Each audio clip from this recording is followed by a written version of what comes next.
Hello welcome to our channel. అందరికీ నమస్కారం. Sunday is a fun day. ఏం fun create చేయాలి? చాలా ఫన్ క్రియేట్ చేయొచ్చు. మిమ్మల్ని ముందే అడుగుతున్నాను, మీకు ఫన్ ఉప్పగా ఉండాలనా లేకపోతే తీయగా ఉండాలనా? మీ ఇష్టం. మీరు ఏది కోరుకుంటే అది ఇవ్వడంలో మా వాళ్ళు రెడీగా ఉంటారు. ఇదేందన్నా కొత్త ఫిట్టింగ్ పెట్టినావు, ఉప్పగా ఏంది తీయగా ఏంది, ఫన్ను లాగా ఉంటే అంటే ఫన్ను లాగా ఉండొచ్చు, ఫన్ను జున్నులాగా ఉండొచ్చు. లేకపోతే మనం నవ్వున్నప్పుడు ఫోటోలకు పోజులు ఇచ్చినప్పుడు ఏమంటారండి, చీజ్ అనమంటారు కదా, చీజ్ లాగా కూడా ఉండొచ్చు. సో చాలా రకాలుగా ఉంటుంది ఫన్ను. ఆ ఫన్నును పండించడానికి ముగ్గురు మహాపతివ్రతలు బయలుదేరుతామంటున్నారు. ఫస్ట్ పతివ్రత పేరు బూత్ కిట్టు. ఇప్పుడు బూత్ కిట్టు వీకెండ్ కామెంట్ బై ఆర్కే అని ఏదో రాస్తాడో చదువుతాడో ఏదో తెలియదు, కానీ మా అక్క ఇంకా ఇంతకుముందు బొంగురు గొంతు మహిళ అనేవాడిని ఇప్పుడు అనను. ఎందుకంటే ఆ అక్క రూపం ఏందో నేను ఒకసారి ఎప్పుడో వీడియో చేసి చూపించాను. సో ఏబిఎన్లోని వాయిస్ ఇచ్చే అక్క మహిళ ఆవిడ ఏబిఎన్ రాధాకృష్ణ మాటల్ని చెప్తుంది. చెప్పడమే కాదు, లోకేష్కి చివాట్లు పెడుతుంది. ఇదేందన్నా వింత అంటే ఇంకా అది అంతే. ఒకసారి మీరు వినండి. ఇంకా మా అక్క మాట్లాడుతుంది, లోకేష్ అని లోపల నుంచి ఆ వాయిస్ని బయటికి తీస్తుంది. ఒకసారి వినండి. క్రికెట్ మ్యాచ్ లను తిలకించడానికి లోకేష్ విదేశాలకు వెళ్లడం ఎందుకు కూర్చొని టీవీలో వీక్షించవచ్చు కదా అన్న ఆయన మాటల్లో అర్థం ఉంది. లోకేష్ ఇటీవలి కాలంలో దుబాయ్, ముంబై జరిగిన క్రికెట్ మ్యాచ్ లకు వెళ్లారు. ఇలా వెళ్లడం వల్ల జరిగిన నష్టం కంటే ఆయనతో పాటు ఎంపీ సానా సతీష్ పక్కన ఉండడం వల్ల ఎక్కువ నష్టం జరిగింది. ఎవరైనా జీవితంలో ఉన్నత స్థానాలకు చేరుకోవాలంటే వ్యక్తిగత సరదాలు, అలవాట్లను వదులుకోవాలి. ఒకటి కావాలంటే ఒకటి వదులుకోవాలని అందుకే అంటారు. రాజకీయాల్లో ఉన్న వారికి ఇది మరింత ఎక్కువగా వర్తిస్తుంది. ముఖ్యమంత్రి చంద్రబాబునే తీసుకుందాం. ఆయన వ్యక్తిగత సరదాలు, విలాసాలు అన్నింటినీ వదులుకున్నారు. లోకేష్ కూడా రాజకీయాలలో మరింత ప్రజాదరణ చూరగొనాలనుకుంటే తండ్రి ఎంతో కొంత ఆదర్శంగా తీసుకోవాలి. మన చుట్టూ ఉన్న వారిని బట్టి ప్రజలు మనల్ని అంచనా వేస్తారన్న వాస్తవాన్ని కూడా లోకేష్ గ్రహించాలి. సోషల్ మీడియాలో కనిపిస్తున్న ఫోటోలన్నిటిలో లోకేష్ పక్కన సానా సతీష్ ఉండడం వల్ల క్రికెట్ మ్యాచ్ తిలకించడానికి వెళ్లడం కన్నా అతను పక్కనే ఉండడం వల్ల ఎక్కువ నష్టం జరిగింది. రాజకీయాలలో ఇప్పుడిప్పుడే గుర్తింపు పొందుతున్న లోకేష్ ఇలాంటి విషయాల్లో మరింత జాగ్రత్త తీసుకుంటే ఆయనకి మంచిది. జగన్మోహన్ రెడ్డి అన్నారని కాదు గాని క్రికెట్ మ్యాచ్ చూడడానికి మంత్రిగా ఉండి విదేశాలకు వెళ్లాల్సిన అవసరం లేదు. సొంత ఖర్చులతో వెళ్లారా, ప్రభుత్వ ఖర్చుతో వెళ్లారా అని కాదు. లోకేష్ సొంత ఖర్చుతో వెళ్ళావా, ప్రభుత్వ ఖర్చుతో వెళ్ళావా అన్నది ఎవడికి కావాలికి నాకేం అవసరం లేదు. ఎందుకంటే నా డబ్బులు నేను పెట్టినంత వరకు నేను నిన్ను అడగను లోకేష్, నీ డబ్బే నాకు ఇస్తావు కదా అని చెప్పేసి బూతికిట్ అంటున్నాడు. కానీ నువ్వు ఎందుకబ్బా పోవాలా? నీ దుడ్లతో నువ్వు పోయినావులే శ్రీలంకకి, నీ దుడ్లో నువ్వు ఖర్చు పెట్టుకున్నాయని చెప్పినావు. ఎక్కడ ఆధారాలు చూపిడు? ఇంకా దున్నపోతు పైన వాన వండేటే ఎన్నిసార్లు అడిగినా ఆధారాలు చూపిడు. ఇంకా అది వేరే విషయం. కానీ టాపిక్ ఏంటంటే, సానా సతీష్ అనే గొట్టంగాన్ని పక్కన పెట్టుకొని పోతే నీ విలువ తగ్గుతుంది అంటున్నాడు బూతికిట్టు. యోబా ఇంకా బూతికిట్టే పరమ వేస్ట్. ఇంకా బూతికిట్టుకి సానా సతీష్ అనేవాడు వేస్ట్ లాగా కనిపించాడంటే ఇంకా మీ ఊహకే వదిలేస్తున్నా. ఎవడు ఈ సానా సతీష్? బాగా లాబీయిస్టు అని నేను విన్నా. అందుకే ఎంపీ పదవి కూడా పొందాడు, అనతి కాలంలోనే ఎంపీ అయ్యాడు, బాగా లాబింగ్లు చేస్తాడు అనేది నేను బయట విన్నా. అంతకంటే మనకు డెప్త్లో తెలీదు. కానీ వాడిని పక్కన పెట్టుకొని పోతున్నావు ఏంది, నీకు బుద్ధి లేదా అన్నట్లు తిట్టాడు. ఎవరు? బూతికిట్టు. ఎవరిని? లోకేష్. ఖర్చు పెట్టిపోవడం నీ ఇష్టం. ప్రభుత్వ సొమ్మ లేకపోతే నీ సొమ్మ ఏదైనా నువ్వు ఖర్చు చేసుకో లోకేష్. కానీ ఎవడు పక్కనున్నాడు అన్నది కూడా చూసుకో లోకేష్ అని వాయిస్ ఓవర్ ఇచ్చే అక్క మన ఏబిఎన్ బూతికిట్టు మాటల్ని యాజ్ ఇట్ ఈస్గా దించింది. సో ఇక్కడ మనం గమనించాల్సింది ఏంటంటే, లోకేష్ పర్యటనకు వెళ్ళడం తప్పు అని బూతికిట్టు చెప్తున్నాడు. అలాగే పక్కన ఎవరిని పెట్టుకుంటాడు, ఎవరిని పడితే వాడిని పెట్టుకోవద్దు, కావాలంటే నన్ను తీసుకెళ్ళి నేను వస్తా కదా అని చెప్తున్నాడు. మనకు తెలీదు. బట్ లోకేష్ విదేశాలకు వెళ్ళి ఒక ఏదో సరదాల కోసం క్రికెట్ మ్యాచ్లు చూడడానికి వెళ్ళడం తప్పు అన్నది బూతికిట్టు భావన. సో బూతికిట్టు అలా అన్నాడు, లేకపోతే సానా సతీష్ మీద కోపంతో అలా అన్నాడు అంటే ఇంకా వాళ్ళ ఉద్దేశం ఏంటంటే, మేము నంది అంటే మీరు కూడా నంది అనండి, మేము పంది అంటే మీరు కూడా పంది అనండి, ఈరోజు సినబాబుని మేము ఏదైనా అంటే మీరు కూడా తిట్టండి, రేపు పొగిడితే పొగడాలా అంటే పోరా బొగడాగా అంటారు ఆంధ్ర ప్రజలు. నేను కాదు, నాకు అవసరం. సో ఫస్ట్ పతివ్రత ఆ మాట మాట్లాడారండి. ఇప్పుడు రెండవ పతివ్రత వస్తుంది, పతివ్రత శిరోమణి. నాకు పెద్దగా ఐడియా లేదు కానీ అలా అనుకుంటున్నారని నేను కూడా వింటున్నాను కానీ ఇది చాలా తీవ్రమవుతుంది, ఇది చాలా కీలకమవుతుంది కానీ అలా ఉండదు కానీ ఇలా అని కానీ మాట్లాడే వెంకటకృష్ణను ఈసారి ప్రవేశపెడదాం. వెంకటకృష్ణ దామ్మ రావడంతోనే మీకు ఉప్పగా తీయగా ఏదో ప్రజెంట్ చేస్తా అంటారు. ఒకసారి వినండి. పట్టాభి గారు వికే గారు, పటాన్ గారు, ఈ జున్ను నెయ్యి, జున్నేగా చీజ్ అంటే జున్నే నీ తలకాయ చెప్పండి. జున్ను నెయ్యి, ఈ జున్నును పట్టుకొచ్చి నెయ్యి రుద్ది నెయ్యిని తీసుకెళ్లి అదేది డైరీ, ఏ డైరీ నీకు గుర్తుండదు, నీకు గుర్తుండదు.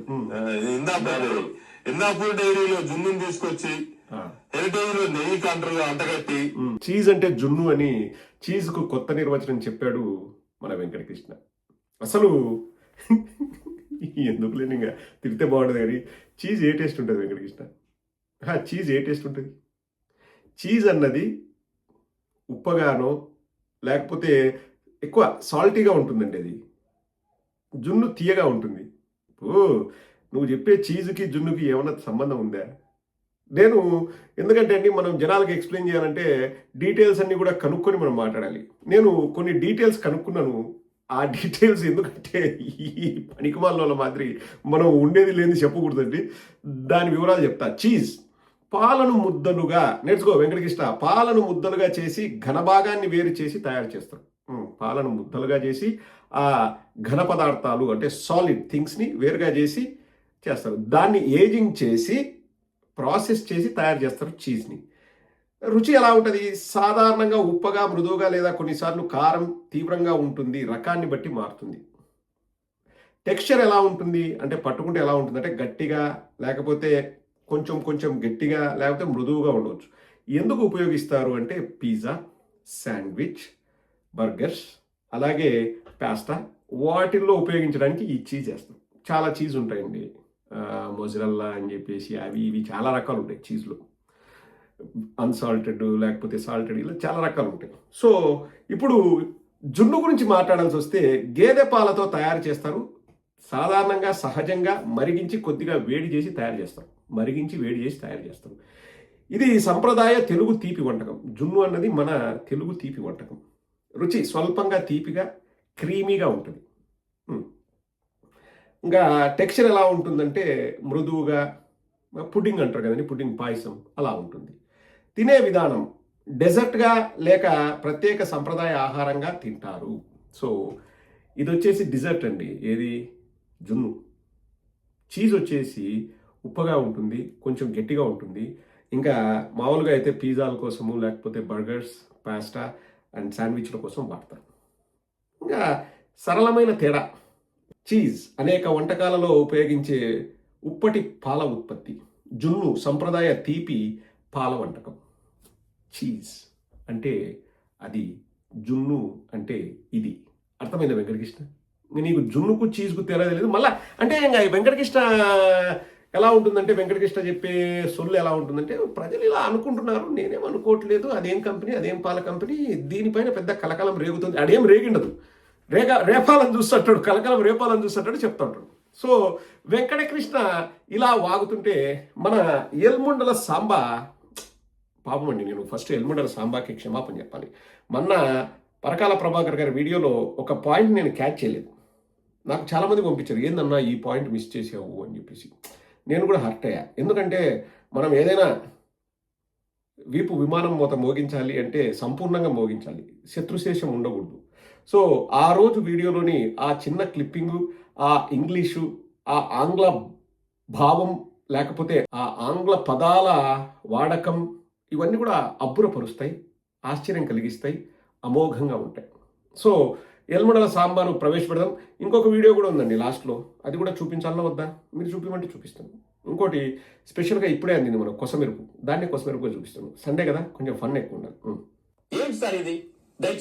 దయచేసి ఆలోచించండి. నేను మిమ్మల్ని వ్యక్తిగతంగా అత్యంత గౌరవిస్తాను, కానీ ఒక్కసారి ఆలోచించండి. ఇది ఇప్పుడు ఉన్న ఆంధ్రప్రదేశ్ పరిస్థితుల్లో జగన్మోహన్ రెడ్డి గారికి లడ్డు విషయంలో కానీ, మిగతా విషయాల్లో కానీ, లేదా చాలా విషయాల్లో ఆయనకి ఎదురు దెబ్బలు తగులుతున్నాయి. హిందువులంతా ఒకటి అవుతున్నారు, భారతీయులంతా ఒకటి అవుతున్నారు, వారికి జరుగుతున్న అన్యాయాన్ని పసిగడుతున్నారు. దయచేసి ఈ టైంలో మీరు వచ్చి అసలు ఎన్నికల కమిషన్ ఇప్పుడా ఏదో కోర్టుకు వెళ్ళండి సార్, ప్రజల్ని కన్ఫ్యూజ్ చేయమాకండి. That's all my request, that's all my honourable request to you. Honourable అందరికి మీరందరూ గౌరవిస్తున్నాను. మళ్ళీ ఒకసారి లాస్ట్లో ఆ 2 ఇంగ్లీష్ ముక్కల్ని మళ్ళీ ఒకసారి వినండి, జాగ్రత్తగా వినండి, అది చాలా ఇంపార్టెంట్. దయచేసి ఈ టైంలో మీరు వచ్చి అసలు ఎన్నికల కమిషన్ ఇప్పుడా ఏదో కోర్టుకు వెళ్ళండి సార్, ప్రజల్ని కన్ఫ్యూజ్ చేయమాకండి. That's all my request, that's all my honourable request to you. Honourable అందరికి మీరందరూ గౌరవిస్తున్నాను. ఏంటి సార్ ఇది? దయచేసి ఆలోచించండి.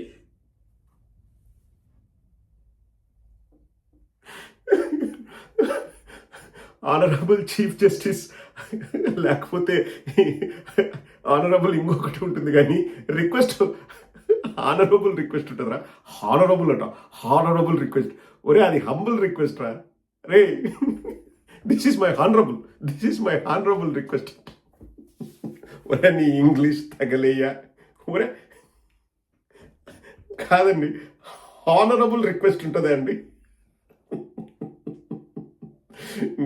రే ఎల్ముండలుగా నువ్వు మాట్లాడితే తెలుగు మాట్లాడు. నీ తెలుగే ఎవరు కూడా నిన్ను పెద్ద సీరియస్ తీసుకోరు, దాన్ని ఒక కామెడీగా తీసుకుంటారు. ఇంకా మళ్ళీ నువ్వు ఇంగ్లీష్లో కామెడీ చేస్తూ ఇంకా మాట్లాడితే ఇంకా దాన్ని ఏం తీసుకోవాలరా? ఒరే నువ్వు ఒక జోకరురా, నువ్వు ఒక బ్రోకరురా, నువ్వు ఒక క్లౌన్, నువ్వు ఒక ఆటలో అట్టిపండురా. నువ్వు సినిమాలలో బ్రహ్మానందం గారు పండించే కామెడీని మించి నువ్వు పండిస్తున్నావు అని చెప్పేసి ట్రేడ్ వర్గాల్లో బలమైన వాదన వినిపిస్తుందిరా. ప్రతి ఒక్కరూ ముక్త కంఠంతో చెప్పేది ఏంటంటే ఎల్ముండలగాడు న్యూస్ రీడర్లలో పెద్ద జోకర్, వాడిని మించిన వాడు లేరని అంటున్నారా. నీకు ఆ సంవత్సరం తప్పితే ఎక్కడ ఉద్యోగం ఉండదు, అది వేరే విషయము. ఎందుకంటే నీకు ఉద్యోగం ఇచ్చిన వాడు ఇంకా అంతకంటే ఇంకా కానాగట్టమై ఉంటాం. సో అదే అండి, ఇంకొక వీడియో కూడా చూపిస్తాను కదా. ఫస్ట్ టైం ఇంట్రడ్యూస్ చేస్తున్నాము జేసీ ప్రభాకర్ రెడ్డి గారి అబ్బాయి. టాపిక్ ఆ అబ్బాయి గురించి కాదు, మాటలు ఆ అబ్బాయివే, టాపిక్ వేరే ఉంది. ఒకసారి వినండి, అదే కోసం మీరు. మా డ్రైనేజ్ బాగాలేదు, మాకు నీళ్లు రాలేదు, మాకు కాలువ బాగాలేదు, మా రోడ్డు బాగాలేదు, మా స్పీడ్ బ్రేకర్ అడ్డం ఉంది. ఇవన్నీ చేయాలంటే యాడ్ నుంచి వస్తాయి డబ్బులు? ప్రభుత్వం దగ్గర రూపాయి లేదు. ఇప్పుడు ఎవరో గవర్నమెంట్ అన్నారు, లేదమ్మా రూపాయి లేదు. మన పథకాలు వేయడానికి, మనకి ఇల్లు వేయడానికి, అవన్నీ చేయడానికే సగం డబ్బు అయిపోతుంది. మళ్ళీ మున్సిపాలిటీకి ఎప్పుడు ఇచ్చేది? మున్సిపాలిటీ ఎప్పుడు బాగుపడేది? జేసీ అస్మిత్ రెడ్డి చెప్పిన మాటల్ని మనం కూడా ఏకీభవించవచ్చు.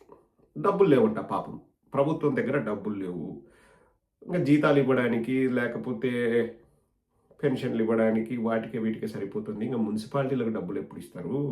ఇంకా మనం ఎప్పుడు ఖర్చు పెట్టాలా? రోడ్లు ఎప్పుడు బాగుపడాలా? గుంతలు ఎప్పుడు బాగుపడాలా? ఈ కాలువలు ఎప్పుడు మనం తవ్వుకోవాలి అని చెప్తున్నాడు. సరే, ఆయన ఎమ్మెల్యే, వారి మాటలే మనం విశ్వసిద్దాం కొద్దిసేపు. గవర్నమెంట్ దగ్గర సిల్లి గవ్వ లేకపోతే 3 హెలికాప్టర్లు, 3 విమానాలు, పోవడం విమానంలో, రావడం హెలికాప్టర్లో. ఇదేది నెలకొకసారి పర్యటన అనుకుంటే వేరే విషయం. ప్రతిరోజు ప్రతి పూట విమానం, ప్రత్యేక విమానం, లేకపోతే ప్రత్యేక హెలికాప్టర్. ఇప్పుడు ప్రభుత్వం దగ్గర డబ్బులు లేకపోతే ప్రత్యేక విమానాలు, ప్రత్యేక హెలికాప్టర్లు ప్రభుత్వ సొమ్ముతో, అంటే ప్రజలు రక్తం చిందించి స్వేదం చిందించి వాళ్ళు కట్టే ట్యాక్సులతో వీళ్ళు ఇట్లా ఊరేగడం, కులకడం భావ్యమా అధ్యక్ష? భావ్యమా? ప్రభుత్వం దగ్గర డబ్బులు లేదంట, మీరు అడగొద్దు. ఇప్పుడు పవన్ కళ్యాణ్ పోయి రోజు ఏం చేస్తాడు? ఒక కొత్త గెటప్లో వస్తాడు, ఆ హెలికాప్టర్ దిగుతా ఒక ఫోటో, ఫ్లైట్ ఎక్కుతా ఒక ఫోటో. ఇంకా పిల్ల సైనికులు వాళ్ళు ఎలివేషన్స్ చేసుకుంటారు. మనం మాత్రం కాలువలు, రోడ్లు ఇవేం అడగకూడదు. యా నుంచి వచ్చేది లెక్క లేదు, పాడలేదు. యా నుంచి వచ్చేది లెక్క? ఏం లెక్క రావాలంటే ఏం ఊరికినే వచ్చాయా? చెట్లకు వచ్చాయా? ఏదో వాళ్ళు కూడా ఏం విమానాల్లో, హెలికాప్టర్లో ఊరికే తిరుగుతున్నారా? మనసు సంపుకొని తిరుగుతున్నారు ప్రజల కోసం. తిరగనిండి, మీరు కావాలంటే ఎలివేషన్లు వేసుకోండి, తెలుగుదేశం వాళ్ళు, జనసేన వాళ్ళు. అంతే తప్ప కాలువలు కట్టండి, రోడ్లు వేయండి, మరమ్మతులు చేయండి అన్నారనుకో ఒకటే సమాధానం, లెక్కలేదు. విమానాలకు, ఫ్లైట్లకు ఉన్నాయి, దానికైతే లెక్కలు ఉన్నాయి. అది అండి. Hope you like this video. I'll see you in my next video. అంతవరకు